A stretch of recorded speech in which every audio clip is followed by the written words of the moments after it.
ইতিমধ্যে অসমত কাল ঘূৰ্ণী ৰিমলে সংহাৰীৰ ৰূপ ধাৰণ কৰিলে। সোমবাৰে নিশাৰে পৰা ৰাজ্যৰ ভিন্ন প্ৰান্তত সংহাৰ চলালে কাল ঘূৰ্ণী ৰিমলে।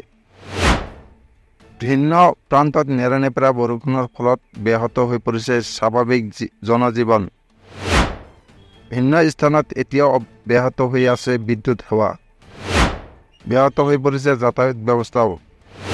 কিন্তু ইয়াৰ মাজতে নামনি অসমৰ বহুকেইখন জিলালৈ আহিছে আন এক শংকা। চুবুৰীয়া ৰাষ্ট্ৰ ভূটানত বতৰৰ ভয়ংকৰ ৰূপ। যিকোনো মুহূৰ্তত হ'ব পাৰে ডাৱৰ বিস্ফোৰণৰ লগতে ভূমিস্খলন। অসমবাসীক ভূটান চৰকাৰৰ সাৱধানবাণী। ভূটানত অব্যাহত আছে নেৰানেপেৰা বৰষুণ। ডাৱৰ বিস্ফোৰণ হ'লে ভূটানৰ পৰা নামনি অসমত সোমাব বিশাল জলধাৰা। ইতিমধ্যে জলস্তৰ বৃদ্ধি পাইছে বেকী নদীৰ। বেকীকে ধৰি আন উপনৈৰো বৃদ্ধি পাইছে জলস্তৰ।